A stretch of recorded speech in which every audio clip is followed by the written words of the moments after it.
최근 한국 부동산 시장으로 유입되는 외국인 자본이 빠르게 증가하고 있습니다. 연구에 따르면 외국인 투자 규모가 지난 5년간 연평균 15% 이상 성장했으며 이들은 단순한 단기 투기가 아닌 체계적인 분석을 바탕으로 접근합니다. 전문가들은 이러한 움직임이 한국 경제의 안정성과 성장 잠재력에 대한 신뢰를 반영한다고 분석합니다. 외국인 투자자들은 단기 수익보다는 중장기적 관점에서 개발 호재에 주목합니다. 주요 인프라 구축, 신도시 개발, 정책적 지원과 같은 요소가 부동산 가치 상승의 핵심 동력으로 분석됩니다. 실제로 대규모 개발 프로젝트가 예정된 지역은 투자 유입이 두드러지게 나타납니다. 서울, 특히 강남과 여의도 같은 핵심 비즈니스 지구의 상업용 부동산은 외국인 투자에서 가장 큰 비중을 차지합니다. 이는 세계적 수준의 임대 수익률과 높은 점유율이라는 안정성에 기반합니다. 데이터에 따르면 서울 프라임 오피스 시장의 외국인 투자 비중은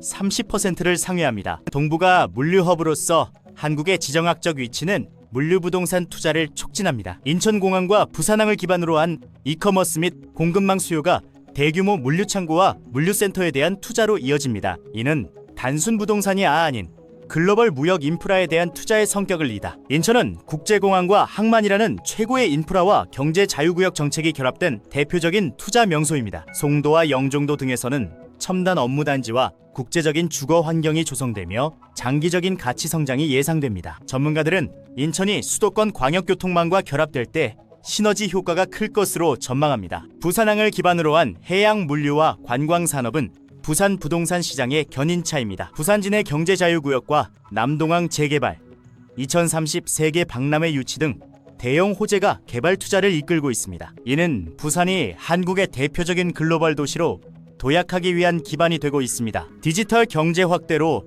데이터 센터는 외국인 기관 투자자들에게 각광받는 자산 클래스가 되었습니다.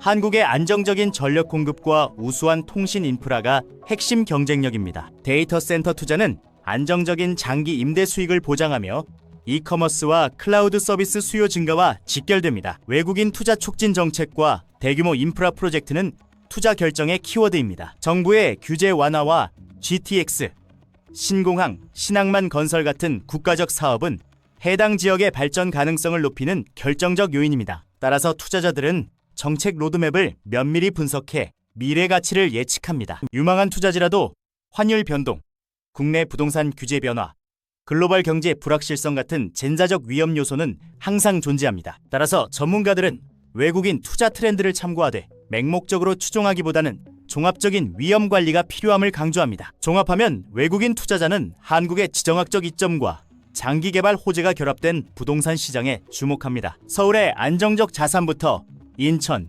부산의 성장형 자산, 그리고 데이터 센터 같은 신흥 자산까지 포트폴리오를 다각화합니다. 이들의 투자 흐름은 국내 투자자에게 미래가치 성장의 중요한 지표가 될 수 있습니다.